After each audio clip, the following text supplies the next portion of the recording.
아멘. 여러분, 요즘 인생은요 항해라고 이렇게 표현하기도 합니다. 그래서 인생의 항로를 다 가지고 살아가는데요, 이제 수능이 이제 한 달 정도 남았습니다. 아마 수험생이 있는 가정은요 굉장히 예민하고 또 간절한 마음이 생길 것 같습니다. 우리 학생들이 공부를 해서 이렇게 대학에 들어가고 취직도 하겠지만요, 대학 입학 수학 능력 시험 1에다가 항로를 맞추고 있습니다.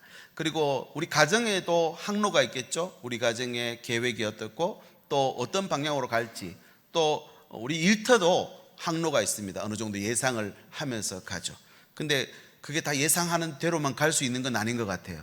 왜냐하면은 오늘 이렇게 잔잔하고 평온한 것 같은 바다도 내일이 되면은 거친 파도가 비바람이 불어닥치는 그런 엄청난 험한 바다가 되기도 하기 때문에 그렇습니다. 그래서 예고 없이 우리에게 찾아와서 우리 계획을 무너뜨리고 그동안 붙잡고 있던 방향마저도 상실하게 만드는 폭풍이 있다는 것입니다. 우리 건강에도 갑자기 진단이 내려지면요, 건강에 폭풍이 몰아닥칩니다. 경제에도요 비바람이 옵니다. 또 우리가 가지고 있는 관계들도요 파도가 높이 일어가지고 나를 덮어버릴 때도 있습니다. 인생 가운데 찾아오는 태풍이죠. 아무리 조심해도 대비해도 피할 수 없는 순간들이 온다는 것입니다. 사도행전 27장에 보면 로마로 향해 가는 이 바울의 그 여정 가운데도 거대한 폭풍, 그 이름이 바로 유라굴로 폭풍이었습니다. 고대 지중해에서 가장 두려운 바람이 유라굴로입니다. 한번 불었다 하면 배는 통제 불가능해지고 모든 항법은 무력해지는, 우리나라도 참 큰 피해를 입혔던 태풍들이 있습니다. 사라호 태풍, 매미 태풍은 굉장히 큰 이름을 남겼죠. 육지에 있어도 큰 피해를 입히는데 이런 바람은 바다에서 만났다 하면은 그냥 소망을 다 잃어버리게 되는 것 아니겠나 싶습니다.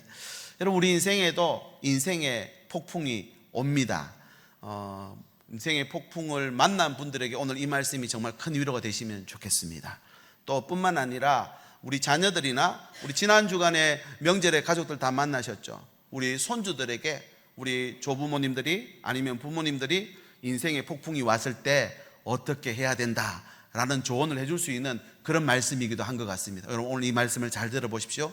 인생의 유라굴로가 왔을 때 어떻게 우리가 지나갈 수 있을까? 세 가지를 생각해 보고자 합니다. 첫 번째는요, 방향을 붙들어야 됩니다. 방향.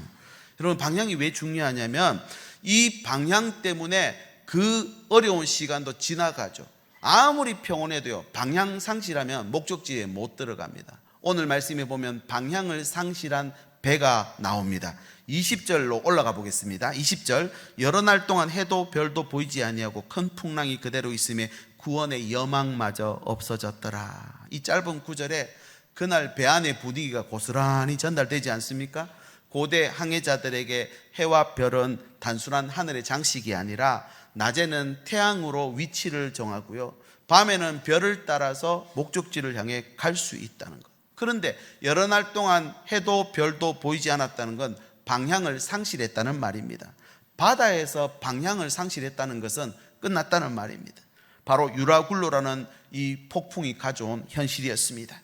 이 배는 원래 27장 앞부분을 읽어보면 그레데 섬을 향해서 가고 있습니다. 그레데 미항에서 겨울을 나기 위해서 내려갔는데, 그렇게 내려가는 중에 계속 위기가 닥칩니다. 바람이 점점 거세졌거든요. 그런데 선원들은 자기들의 경험과 자신들의 지식을 믿고는 밀어붙이다가 결국은 유라굴로 광풍을 만납니다. 이 앞에서 그들의 계획은 다 무너졌습니다. 선원들은 생명처럼 여기던 화물과 기구들을 바다에 던집니다. 조금이라도 가볍게 하려고요. 남은 것은 배뿐이었지만 배조차도 언제 부서질지 모를 정도로, 그래서 그들이 가지고 있는 밧줄로 배를 동력 메어야 할 정도가 되었습니다. 이제 의지할 게 없어요. 이것이 인생에 찾아오는 유라굴로 광풍과도 같다라는 것입니다. 우리 삶에도 해와 별이 보이지 않는 날이 있습니다.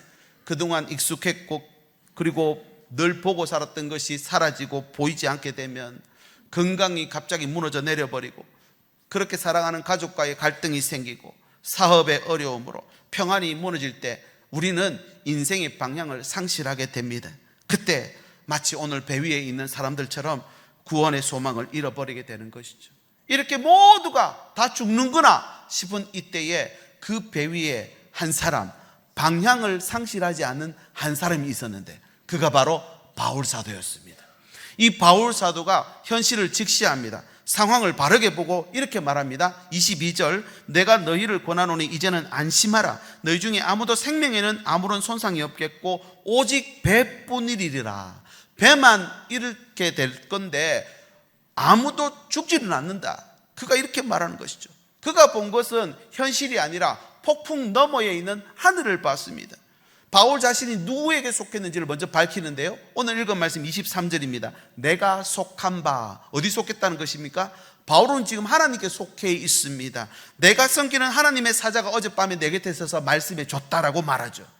바울은 배가 흔들릴 때, 모두가 불안해하고 소망이 사라졌을 때 그는 하나님께 속했기 때문에 이 배의 주권자는 하나님이시다. 우리 인생의 주권자 하나님이 우리 인생의 주인이시다. 여러분, 저와 여러분의 고백이 될 수 있기를 예수님의 이름으로 축복합니다. 유라굴로 같은 인생의 광풍이 와도 내 인생의 주인은 하나님이시다. 여러분, 그러면 방향 상실하지 않는 것입니다. 차나 비행기나 배 같은 경우는 운전석에는 방향계, 속도계가 있습니다. 이 방향계, 속도계만 정상으로 돌아가면 비바람이 앞을 가려도 안개가 자욱하게 있어도 그들은 목적지로 향해 갈 수 있습니다. 세상 삶도 마찬가지입니다. 흔들리는 세상 가운데서 이 목적지, 방향계, 속도계만 바르게 서 있으면 여러분 그대로 우리의 항로는 이어진다는 것입니다. 그분의 뜻은 인간의 계산보다 그 어떤 시련의 비바람보다 강한 하나님의 능력이 있다는 것입니다. 그러므로 배는 부서질 수 있지만 항로는 바뀌지 않습니다. 다시요, 배는 부서질 수 있지만 항로는 바뀌지 않는다는 걸 기억하십시오. 이것이 믿음입니다. 믿음은 현실을 부정하는 말이 아닙니다. 흔들리는 현실을 바로 잡아주는 방향계입니다. 바람이 불어서 틀어질 수 있습니다. 파도가 옆을 쳐서 흔들릴 수 있습니다. 그러나 믿음이 있으면 다시 그 방향을 잃지 않고 가게 되는 것이죠. 바울 사도는 하늘의 별 대신 하나님의 말씀을 기준으로 삼고 있으니 소망을 다 잃어버리는 상황에도 그의 기준은 바뀌지 않더라는 것입니다.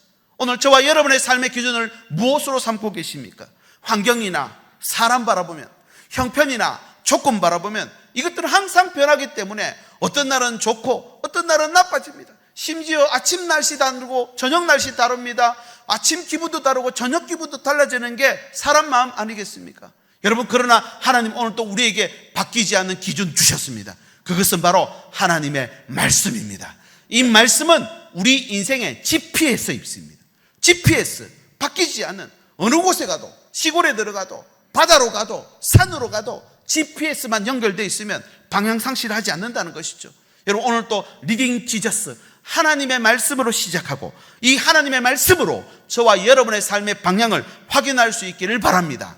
그래서 길을 잃어도, 우리 자녀들이 인생을 살아가다 유라굴로 같은 광풍을 만나 길을 잃어도, 흔들릴지라도 말씀이 그들을 지키면 그들은 목적지에 다다르게 된다는 사실. 잠언 16장 9절 말씀입니다. 사람이 마음으로 자기의 길을 계획할지라도 그의 걸음을 인도하시는 이는 누구시라고요? 여호와 하나님이 인도해 가신다는, 이것만 잊지 않으면 된다는 거죠. 두 번째는 기도가 우리에게 기준이 되어야 됩니다. 바람이 셀수록 배는 닻을 내려서 단단히 고정합니다. 기도는 상황을 바꾸어주는 힘이 되기도 하지만 기도는 흔들리는 삶을 고정시키는 하나님이 우리에게 주신 은혜의 방편입니다. 여러분, 오늘 또 흔들릴 때가 있습니다. 기도로 고정시켜 놓으면요, 항로는 바뀌지 않는 것입니다. 하루에 3번은 기도해야 됩니다. 하루에 3번은 내 삶을 고정시켜야 됩니다. 정식기도, 금식기도, 작정기도, 새벽기도, 아침기도. 그래도 안 되면 식사기도라도 하십시오. 하나님, 내 삶의 방향을 잡아 주시옵소서. 폭풍 속에서도 이 기도는 그의 중심을 잡아주는 방편이 된다는 것입니다. 그래서 성경은 기도를 강조하죠. 어느 정도 강조합니까? 빌립보서 4장 6절 같이 읽을까요? 시작. 아무것도 염려하지 말고 다만 모든 일에 기도와 간구로 널 구할 것을 감사함으로 하나님께 아뢰라. 그리하면 모든 지각에 뛰어난 하나님의 평강이 그리스도 예수 안에서 너희 마음과 생각을 지키리라. 할렐루야. 우리 자녀들 광풍이 불어와서 떠내려가는 모습, 그거보다 안타까운 일이 있습니까? 부모가 뭐라도 해주고 싶은데 해줄 게 없는 거예요. 여러분, 그때 기도로 저들의 마음과 생각을 지키도록 여러분 지켜주실 수 있기를 바랍니다. 이게 얼마나 큰 하나님이 우리에게 주신 은혜의 방편인지 모릅니다. 폭풍은 우리 인생의 일부입니다. 피하고 싶다고 피할 수 있는 거 아니라 그랬죠. 피할 수 없습니다. 그런데 피할 수 없다고 올 때마다 흔들릴 필요는 없습니다. 방향 상실할 필요는 없어요. 기도로 고정시켜 놓으면 됩니다. 오늘 내 삶의 별이 보이지 않아도 걱정하지 마십시오. 하늘의 별은 구름에 가려 있을 수는 있지만 말씀이라는 별자리는 언제나 거기 계시거든요. 때로는 기도로 내 삶을 단단히 고정시켜야 할 때도 오는 것입니다. 사실 현실은 바람이 불지만 오히려 이 바람 때문에 더 빨리 갈 수도 있는 것이죠. 큰 물결이 일어나 나 쉬지 못하나 이 풍랑이 연하여서 더 빨리 갑니다. 할렐루야. 더 빨리 간다는 거예요. 어디에 고정되어 있습니까? 하나님이 방향 정해놨잖아요. 거기로 더 빨리 가는 것입니다. 별이 보이지 않을 때일수록 이 말씀이라는 별자리를 바라봐야 됩니다. 그리고 기도로 내 삶을 고정시킬 때 여러분, 오늘 또 하나님이 예비하신 은혜의 항구에 도달하게 되는 줄 믿으시기 바랍니다. 그래서 방향이 그만큼 중요해요. 두 번째는 한 사람이 중요합니다. 보통 우리가 사람들과 이렇게 여행을 가거나 또 모임을 하다 보면 여론이 보입니다. 이렇게 하자 저렇게 하자, 이게 낫다 저게 낫다. 근데 여론 따라가면요 다 만족 못 시킵니다. 성경에 보면요 한 사람이 모든 사람을 구원하는 때가 있습니다. 오늘 말씀에도 보면 24절 말씀 보십시오. 바울아 두려워하지 말라. 네가 가이사 앞에 서야 하겠고 또 하나님께서 너와 함께 항해하는 자를 다 네게 주셨다 하였으니. 배 안에 276명의 사람들이 있었거든요. 모두 이 바울 한 사람 때문에 하나님이 그들을 구원하겠다 약속하신 것입니다. 하나님의 구원 역사는 늘 그렇습니다. 모든 사람이 믿어야 되고 모든 사람이 돌아와야 구원이 일어나는 것이 아니라 한 사람 말입니다. 하나님은 전능하신 분이시기 때문에 이 한 사람도 사실 필요 없어요. 하나님이 역사하시면 온 세상을 구원하실 수 있지 않겠습니까? 그런데 왜 하나님이 사람을 통해 일하시느냐 이 말입니다. 하나님은 사람을 창조하실 때 그저 단순한 피조물로 창조한 게 아닙니다. 우리를 동반자로 창조하셨습니다. 하나님과 함께 일하시고 하나님과 함께 나누게 하시고 사람을 통해 하나님은 역사하십니다. 우리가 하나님의 계획에 동참하는 기쁨을 누리도록 우리에게 인생이라는 것을 선물로 주셨다는 사실입니다. 오늘 이혜리가 오늘 첫 예배 드리는데 이 인생을 시작합니다. 예배로 시작하죠. 여러분, 이 인생을 통해서 하나님과 함께 파트너십, 하나님의 일을 감당할 때 얼마나 영광된 삶이 되겠느냐 하는 것입니다. 하나님은 인생을 수단이 아닌 파트너로 우리를 초청하셨습니다. 효율이나 성과를 얼마나 이뤘느냐 이게 아니라 얼마만큼 관계를 많이 맺었는가 하는 것이죠. 평탄하고 잔잔하고 순풍이 불면요 하나님과 관계를 잘 맺을 것 같지만 오히려 환란이 올 때, 광풍이 불어닥칠 때, 비바람이 있을 때 하나님과 더 깊어지는 것입니다. 그래서 하나님은 사람을 창조하시며 하나님 형상대로 창조하시며 이 세상을 위임하셨습니다. 창세기 1장 28절 하나님이 그들에게 복을 주시며 인생에게 복을 주시며 하나님이 그들에게 이르시되 인생에게 이르시되 생육하고 번성하고 땅에 충만하라. 땅을 정복하라. 바다의 물고기와 하늘의 새와 땅에 움직이는 모든 생물을 다스리라. 누가요? 사람에게. 건물이나 권세를 가지고 하나님의 능력 가지고 이 땅을 다스리는 게 아니라 사람을 통해 다스린다는 것입니다. 여러분, 성경의 역사는 그래서 사람을 통해 구원 역사를 펼치십니다. 이 땅을 홍수가 왔을 때 노아 한 사람 때문에 이 땅의 생명을 보존시키십니다. 아브라함 한 사람으로 인해서 메소포타미아의 문명이 일어날 때 한 사람을 불러내서 이쪽 팔레스틴 땅에다가 하나님 민족을 거기다가 심으십니다. 그리고 제사장 나라 만들기 위해서 다윗을 불러내서 다윗을 통해 하나님 나라를 이루어 가시는 거예요. 한 사람을 통해서 하나님 오늘 또 그 백성을, 그 민족을, 그 가정을, 그 삶을 구원하시는 줄 믿으시기 바랍니다. 오늘 우리가 하나님의 말씀으로 하나님 앞에 예배하는 자로 부름받았습니다. 저와 여러분의 이 예배하는 하나님 앞에서의 모습이 우리 가정을 구원하고 우리 동네를 구원하고 우리 모든 속한 지역사회를 구원하는 하나님의 백성 되시길 예수님의 이름으로 축복합니다. 오늘 이 또 다른 한 사람 바울 사도에게 하나님이 이 사람들을 다 네게 줬다, 이 말씀을 우리 하나님 말씀으로 받으시기를 바랍니다. 우리가 이 VIP 작전 카드를 통해 여기다 적습니다. 이 사람들 다 우리에게 주셨어요. 이 사람을 구원할 수 있는 권능과 능력과 하나님이 주시는 큰 은혜를 우리에게 넘치도록 부어주시는 줄 믿으시기 바랍니다. 줬다라는 말은 완료 시제입니다. 이미 맡겨버렸다는 거예요. 생사를 다 맡겼다는 거예요. 누구에게요? 바울 사도에게. 이 한 사람 존재 때문에 배 전체에 있는 생명이 다 구원받습니다. 각기 다른 신분과 배경입니다. 그 생명이 다 바울에게 맡겨졌습니다. 하나님께서 너와 함께 항해하는 자를 다 네게 주셨다는 것입니다. 여러분, 그렇게 생각하며 오늘을 살아갈 때에 여러분, 이 어려운 유라굴로 같은 광풍 앞에서도 여러분 이겨내는 것입니다. 이겨낼 뿐만 아니라 구원 역사를 펼치는 것이죠. 그 모든 일들이 인생 가운데 일어날 때 하나님 우리에게 상급이 되고 하나님 우리에게 응답이 된다는 것입니다. 오늘도 한 사람의 믿음을 통해 구원 역사 이루어 가십니다. 그것이 성경의 역사입니다. 기도하는 한 사람이 꺼져가는 생명의 불씨를 살려내버리는 것입니다. 헌신하는 한 사람이 교회와 목장을 세워내는 것입니다. 눈물로 중부하는 어머니의 기도, 부모님의 기도가 온 가정을 또 한 6개월 동안 붙잡고 있는 거예요. 고정시켜 놓는 거예요. 지난 명절에 여러분, 오늘 또 우리 가정에 복음이 어떻게 들어왔나, 우리 가족들 한번 다 보셨죠? 어떻습니까? 한꺼번에 가족들이 다 같이 믿었습니까? 거의 아닐 겁니다. 한 사람, 우리 가정에 한 사람, 그 사람을 통해서 하나님 우리 가정에 복음의 씨앗을 뿌리신 것입니다. 하나님은 바울 한 사람을 통해 배 전체를 살렸다 그랬죠. 하나님은 또 한 사람을 통해 역사 가운데 보내심으로 예수 그리스도 이 한 분을 통해서 온 인류를 구원하셨다는 사실. 그래서 BC와 AD로 나눠진다 그랬죠.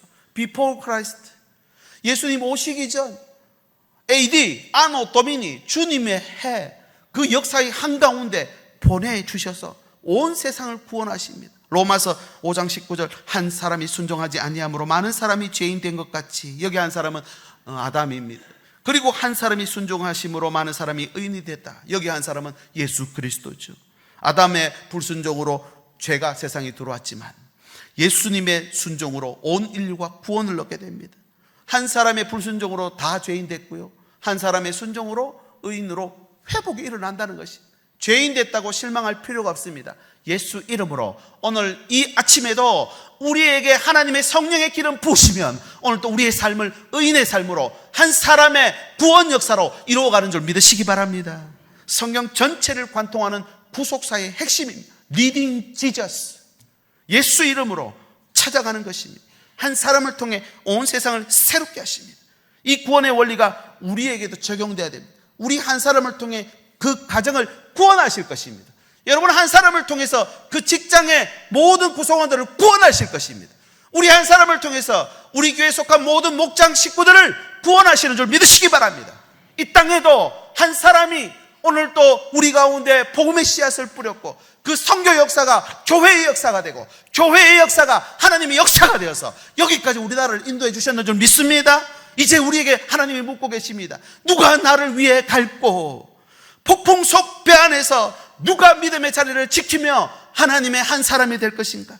주님이 찾으시는 그 한 사람 말입니다. 가정이 어려울 때, 세상이 흔들릴 때, 그때마다 하나님은 그 한 사람을 통해 그곳을 구원하십니다. 우리 자녀들이 흔들릴 때가 있습니다. 여러 가지 어려운 사정으로 경제도 건강도 관계도 흔들릴 때가 얼마나 많습니까? 그런데 하나님 오늘 부르십니다. 너를 통해 그것을 구원해내리라. 여러분, 인생의 유라굴로 앞에서 기도하는 한 사람, 말씀을 붙들고 방향을 잃지 않는 그 한 사람, 그 한 사람을 통해 구원 역사를 만드십니다. 이것은 없던 역사가 아니라 하나님이 늘 일하시는 방식입니다. 바울은 폭풍 속에서 배 안의 모든 사람 구원했죠. 예수님은 인생의 유라굴로 그 가운데 직접 찾아오셔서 온 세상 생명을 구원하셨습니다. 바울은 육신의 생명을 구원했지만 예수님은 영원한 생명을 주시며 다시 우리에게 허락해 주셨습니다. 예수님은 절망의 배를 아예 구원의 방주로 바꿔버렸습니다. 바로 교회입니다. 예수 믿는 공동체를 만드셔서 이곳을 세상 가운데 구원의 방주 삼으셔서 이 유라굴로가 부는 인생의 광풍 가운데서 교회를 세우심으로 빛과 소금이 될 수 있도록 불러주셨다는 사실입니다.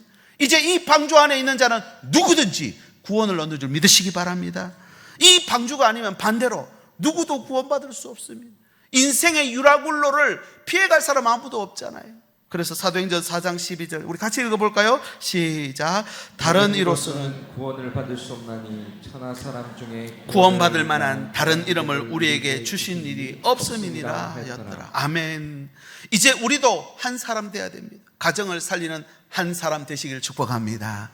교회를 세우는, 목장을 세우는 한 사람 되십시오. 세상을 밝히는 그 한 사람이 될 때 하나님의 구원 역사가 나를 따라다니는 거예요. 마지막 세 번째는 약속이 중요합니다. 약속. 하나님은 배 안의 모든 생명을 한 사람에게 맡겼습니다. 문제는 이 사람의 신분이 죄수입니다. 죄수.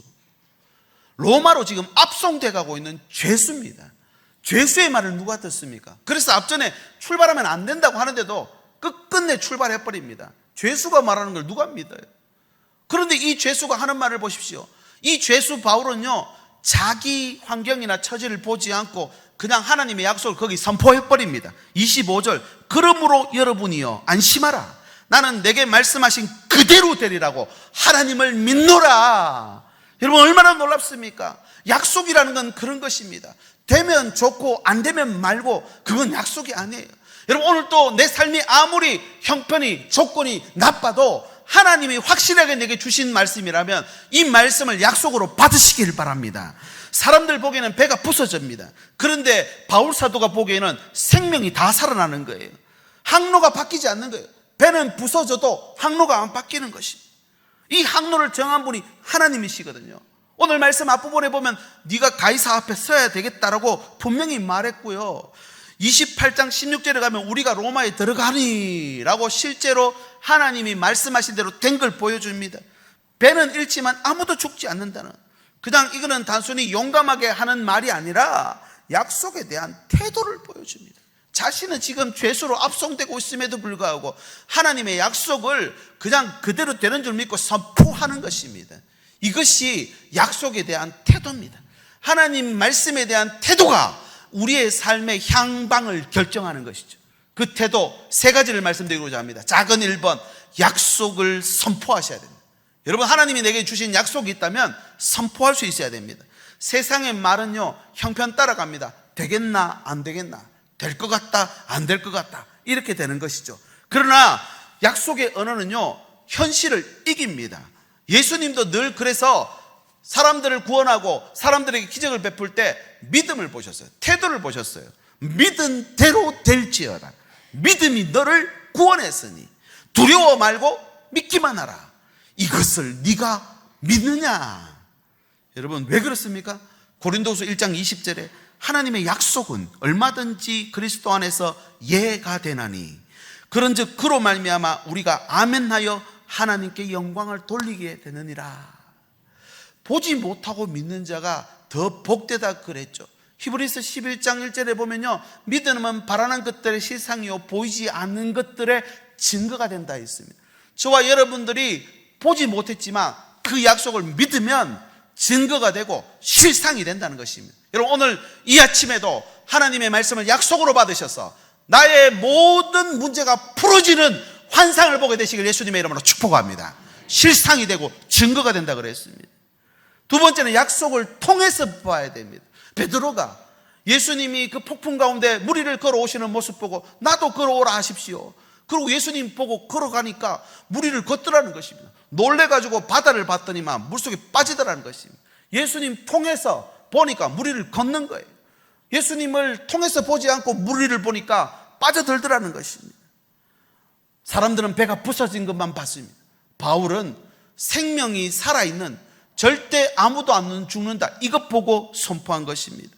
약속으로 현실을 보면 위기는 기회가 되고 손실은 시련을 이겨낸 증거가 되는 것입니다. 약속은 현실을 다른 관점으로 보게 합니다. 왜냐하면 네가 로마에 가야 하리라 라고 분명히 하나님이 환상 가운데 말씀하셨거든요. 사실은 로마에 가는 이 여정은요, 사도행전 1장 8절 사마리아와 땅끝까지 이르러 내 증인이 되리라 하신 주님의 지상 명령이 시행되는 첫 여정이었습니다. 이것만큼 중요한 여정이 있습니까? 바울은 자신의 여정이 개인 여정이 아니라 구원 역사의 여정, 하나님의 나라의 회복의 여정이라고 그런 믿었기 때문에 선포할 수 있는 거예요. 오늘 이번 한 주간 저와 여러분의 여정이 구원의 여정, 하나님의 나라의 여정이 되실 예수님의 이름으로 축복합니다. 아무리 내 삶이 약하고 부끄럽고 연약해도요, 하나님이 주신 약속 붙잡고 약속을 통해서 내 삶을 보면 이겨내는 것입니다. 마지막 세 번째는 약속을 기대해야 됩니다. 약속이 받아놨으면요, 반드시 이루어집니다. 내 때가 아니라 하나님 때에 이루어지는 것이죠. 하박국서 2장 3절 이 묵시는 정한 때가 있나니 그 종말이 속히 이르겠고 결코 거짓되지 아니하리라. 비록 더딜지라도 기다리라. 지체되지 않고 반드시 어떻게 된다고요? 응하리라. 여러분, 오늘 또 하나님이 저와 여러분을 구원하셨습니다. 아멘이십니까? 무슨 일이 있어도 우리는 천국 가는 거예요. 천국 백성이에요. 반드시 응하리라 그랬잖아요. 여러분, 오늘 또 하나님 우리에게 주신 약속들은 반드시 이루어집니다. 사도 바울이 붙든 약속은 단지 로마행이 아니라 그리스도 안에서 완성될 구원의 여정이었다는 것입니다. 이 약속을 예수님도 알고 계셨죠. 그러니 십자가에 오르셔서 자신의 생명을 주셨습니다. 영혼이 떠나가시니라. 이 헬라어 원문은요, 영혼을 맡겨버렸다는 거예요. 하나님께 드려버리고 생명을 버리신 거예요. 그랬더니 온 인류 구원 역사가 나타난 것입니다. 우리도 약속 믿고 살아야 됩니다. 환경 보고 살면 안 됩니다. 가정의 폭풍, 인생의 폭풍 앞에서 여러분 약속을 바라보시기 바랍니다. 이 약속을 선포하시고 약속을 통해서 그 문제를 보시고 약속을 기대하며 여러분 우리의 삶을 살아내실 수 있기를 바랍니다. 예수님이 무리를 걸어서 제자들에게 오셨어요. 폭풍 가운데. 그때 제자들이 놀라서 예수님을 유령이라 그러죠. 요한복음 6장 20절에 이르시되 내니 두려워하지 말라 하신대 이에 기뻐서 배로 영접하니 배는 곧 그들이 가려던 땅에 이르렀더라. 할렐루야. 여러분이 가려던 땅이 어디 있습니까? 인생이 다 항로가 있다 그랬잖아요. 주님이 허락하신 항로라면 배는 부서져도 항로는 바뀌지 않습니다. 이 배가 폭풍 속에 들어가도 그 약속의 주인 되신 주님이 함께 하시면 목적지에 갑니다. 우리 자녀들, 우리 기도 가운데 있는 그 자녀들도 인생의 폭풍을 피해갈 수는 없지만 이 약속만 붙잡고 있으면 반드시 목적지에 다다르게 되는 줄 믿으시기 바랍니다. 예수 그리스도 안에서 예가 되고 십자가로 완성되고 우리 곁에서 늘 살아서 파트너십, 그죠? 그 다음에 펠로우십, 그리고 어떻게 한다 했습니까? 리더십 이끌어 가신다 그랬습니다. 여러분 폭풍 속에서도 두려워하지 말고 다시 한번 이 말씀 같이 읽어볼까요? 25절입니다. 시작. 여러분이여 안심하라. 나는 내게 말씀하신 그대로 되리라고 하나님을 믿노라. 할렐루야. 우리의 삶이 들어가는 곳마다 이 말씀을 선포하십시오. 직장에 들어갈 때, 가정에 들어갈 때, 문제 가운데 섰을 때 하나님 말씀하신 그대로 되리라 선포하시길 바랍니다. 이제 말씀을 맺습니다. 우리 인생에도 배가 부서지는 순간이 옵니다. 그러나 항로는 안 바뀐다는 거죠. 배보다 사람을 더 소중하게 생각합니다. 바울이 거기 있었거든요. 폭풍이 멈췄습니다. 여러분 멈추지 않는 비는 없답니다. 비가 아무리 많이 와도 결국 폭풍도 멈췄죠. 멜리데라는 섬에 도착했는데 하나님이 바울을 지키기 시작합니다. 죄수들이 탈출할까 봐 간수들이 죄수 다 죽이고 가자 그럽니다. 그런데 백부장이 끝끝내 살립니다. 멜리데 섬 들어가서 추워서 땔감을 가지고 불에다가 넣는데 땔감 속에서 독사가 나와서 탁 물어버린 거예요. 뺐더니 독사가 물고 있어요. 원주민들이 저 죽었다 이제. 독사는 무조건 죽는 독사였던 모양입니다. 근데 안 죽고 살아요. 그러니까 원주민들이 신이다 이렇게 된 겁니다. 근데 진짜 신처럼 거기서 대우받습니다. 복음을 전하고 어둠의 영이 떠나가고 병들이 낫기 시작하니까 바울 일행이 몸만 살아나왔잖아요. 나올 때 배를 얻고요, 그 배에 필요한 쓸물건들을 27장 28장이면 다 올려줍니다. 그렇다고 폭풍이 없어졌습니까? 아니요. 바울의 인생은 폭풍의 연속이었습니다. 걸어다니는 종합병원이었습니다. 안질, 눈이 제대로 안 보여가지고 성경도 대피라는 경우가 생겼습니다. 간질은 뭔지 아십니까? 발작 일어나는 거예요. 발작. 거품 물고 쓰러져 버립니다. 육체의 가시, 바늘로 찌르는 것 같은 통증, 여러분 느껴보신 적 있으시죠? 통풍 같은 거. 그것 때문에 바울은 3번이나 하나님 앞에 기도했습니다. 그것뿐만입니까? 기관지염, 천식, 폐결핵, 정신적으로도 우울증, 만성 불안장애, 외상후 스트레스 장애. 요즘 의학을 전공한 분들이 바울의 병명이 이랬다는 것입니다. 누구보다 약했죠. 그런데 그가 고린도후서 12장 9절에 내 은혜가 네게 족하도다. 이는 내 능력이 약한 데서 온전하여짐이라. 오죽했으면 약한 데서 온전해질 거라라는 고백을 합니까? 그것 말고도 바울이 얼마나 고난을 많이 당했는지 고린도후서 11장에 가보면요, 옥에 갇히기도 매도 수없이 맞고 여러 번 죽을 뻔했다. 24절에 40에 하나 감암매를 5번 맞았다 했는데 40대 다 맞으면 죽어버리니까 39대만 때리는 걸 5번 경험했다. 25절에 3번 태장을 맞고 1번 돌로 맞고, 이거는 돌로 맞아 죽은 줄 알고 성문 밖에 던져놨더니만 살아서 나왔다는 말이에요. 3번 파선하고 2번만 파선된 거 아니고 3번 더 했다는 말이에요. 일주야를 깊은 바다에 지냈고 여러 번 비행하며 강의 위험, 죽을 뻔했단 말입니다. 강도의 위험, 동족의 위험, 이방인의 위험, 시내의 위험, 광야의 위험, 바다의 위험, 지어낸 이야기 아닙니다. 거짓 형제 중에 위협을 당하고 또 수고하고 애쓰고 여러 번 자지 못하고 줄이며 목마르고 여러 번 굶고 춥고 헐벗었노라. 이런 광풍 속에서 하나님이 나를 살리셨다는 거예요. 뭐 때문입니까? 하나님의 구원 역사를 위해서 나를 살려주시더라는 것입니다. 인생의 이 유라굴로 같은 광풍을 피해갈 길이 없습니다. 우리도 다 그 앞에 설 때가 있다는 것입니다. 어떻게 지나가야 하겠습니까? 하나님이 주시는 방향 설정을 제대로 하시기 바랍니다. 그리고 하나님께서 주시는 한 사람, 내가 그 한 사람이 되면 좋고 그 한 사람 통해 우리는 또 구원받는 것입니다. 그리고 약속을 붙잡아야겠습니다. 폭풍석을 걷고 있을 때, 비바람을 마주해야 할 때, 불빛조차 보이지 않아도 두려움과 외로움 속에서도 폭풍보다 크신 주님 바라보면 이 거친 바다가 반석이 되고 이 깊은 바다가 반석이 된다 그랬잖아요. 여러분, 오늘 이 폭풍 가운데 있는 분에게 이 말씀이 정말 위로가 되면 좋겠습니다. 또 그 폭풍 언젠가는 맞닥뜨리게 될 텐데 이 말씀을 꼭 기억하셔서 주님이 주시는 이 항로를 끝까지 이어가셔서 목적지에 다 다다르게 되시기를 예수님의 이름으로 축복합니다. 우리 시간 같이 한번 말씀 붙잡고 기도하면 좋겠습니다. 3가지입니다. 하나님, 내 인생에 내 항로의 방향을 잡아 주시옵소서. 주님이 찾으시는 그 한 사람 되기를 원합니다. 내게 약속하신 그대로 되리라. 약속을 선포하고 약속을 통해 보고 약속을 기대하며 살아가게 도와주시옵소서. 함께 기도하고 이 찬양 드리겠습니다. 하나님 아버지, 감사합니다. 오늘 하나님의 말씀을 우리의 마음에 담습니다. 인생의 유라굴로 태풍 앞에 두려워하고 절망하며 방향을 잃는 저희들, 연약한 저희들 불쌍히 여겨 주시옵소서.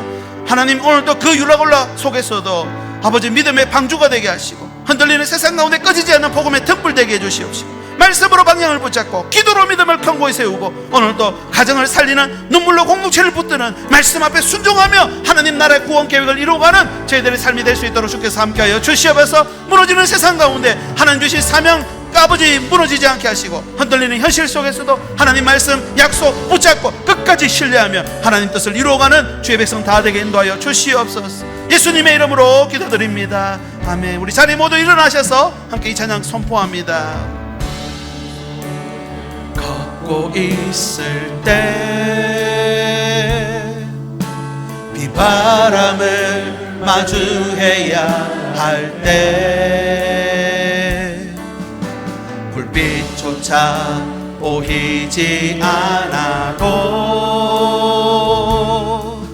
그대 혼자 걷지 않을 거예요. 두려움 앞에서 하늘을 보아요. 외로운 그대여, 외로운 그대 그대여 걱정 마요. 꿈꾸는 그 길을 또 걷고 걸어요. 그대 혼자 걷지. 우리 더 큰 소리로 고백합시다. 그대 폭풍 속을 걷고 있을 때, 그대 폭풍 속을 걷고 있을 때, 비바람을 마주해야 할 때, 바람을 마주해야 할 때, 불빛조차 보이지 않아도, 불빛조차 보이지 않아도 그대 혼자 걷지 않을 거예요. 그대 혼자 걷지 않을 거예요. 우리 손 들고 고백합시다. 두려움 앞에서 하늘을 보아요. 두려움 앞에서 하늘을 보아요. 외로운 그대여 걱정 마요. 그대여 걱정 마요. 꿈꾸는 그 길을 또 걷고 걸어요.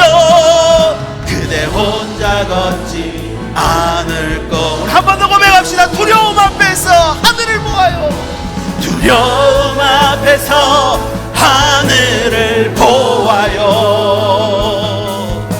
외로운 그대여 걱정 마요. 꿈꾸는 그 길을 또 걷고 걸어요. 그대 혼자 걷지 않을 거예요. 그대 혼자 걷지 않을 거예요. 그대 혼자 걷지. 마지막으로 한 번 더 선포합시다. 그대 혼자 걷지 않을 거예요. 그대 혼자 걷지 않을 거예요. 우리 시간 한번 손을 얹고 기도하면 좋겠습니다. 아픈 곳에 손을 얹으시고, 마음에도 손을 얹으시고, 또 환부에도 손을 얹으시고, 또 중보기도가 필요한 그분을 생각하며 또 손을 얹으시면 좋겠습니다. 지난 한 주간 기도하면서 하나님의 말씀이 선포된 곳에 주의 영이 함께 하시는 줄 믿습니다. 거기에 치유의 역사도 일어나는 줄 믿습니다. 이 시간 제가 기도하겠습니다. 살아계신 하나님, 이 시간 주님의 말씀이 선포된 이 심령들 위해 주의 영, 예수의 영, 그리스도의 영, 성령님 오시옵소서. 내가 속한 바, 곧 내가 섬기는 하나님의 사자가 내 곁에 있어서 바울에게 말씀하신 그 음성이 우리에게도 들리기를 원합니다. 주님, 이 자리에 질병으로 고통받는 이들이 있습니다. 몸의 병, 마음의 병, 관계의 병, 삶의 무너짐 속에 소망 없이 하나님의 도움을 구하는 저들을 위해 기도합니다. 내가 나사렛 예수 그리스도의 이름으로 명하노니 우리를 묶고 있는 모든 질병들은 풀어지고 떠나가게 될지어다. 우울증은 떠나갈지어다. 불안은 사라지고 염려는 끊어지게 될지어다. 기도하는 자의 마음에 하나님의 평강이 임하게 해주시옵시고, 삶의 항로 위에 하나님의 은혜가 물결치며 순풍이 불어서 우리가 원하고 바라던 그곳에 다다르기를 소망합니다. 주님, 저들의 삶 속에 임재하셔서 병든 육체를 만지시고 찢긴 마음을 사매시고 절망 속에 영혼에 다시 소망을 불어 넣어 주시옵소서. 오늘도 모든 것을 하나님 앞에 믿으며 귀한 예물을 가지고 나갑니다. 주의 이름은 감사헌금, 성경헌금, 목적헌금, 11조 헌금을 주님 앞에 드리는 손길을 기억해 주셔서 주님 나라와 복음을 위해서 이 항로를 아름답게 만들어가게 인도하여 주시옵시고, 흔들리는 세상 속에서도 주님의 뜻을 이루고 나누고 베푸는 우리 모든 주의 백성을 되게 함께하여 주시옵소서. 이제는 우리의 유일한 구원자 되시는 예수 그리스도의 은혜와 폭풍 속에서도 결코 우리를 놓치지 않은 아버지 하나님의 사랑과 말씀과 기도를 통해 인생의 방향을 잡게 하시고 치유와 회복의 능력으로 동행하시는 성령의 감화, 감동, 위로, 교통, 충만하심이 오늘 인생의 유라굴로 앞에서도 하나님 앞에 당당히 항로를 이어가기로 다짐하며 머리 숙인 주의 백성들 위해, 저들의 가정과 일터와 자녀들 위해, 지난 주간 만났던 우리 사랑하는 가족들의 삶 위에 이제부터 영원토록 함께 계실지어다. 아멘. 감사합니다.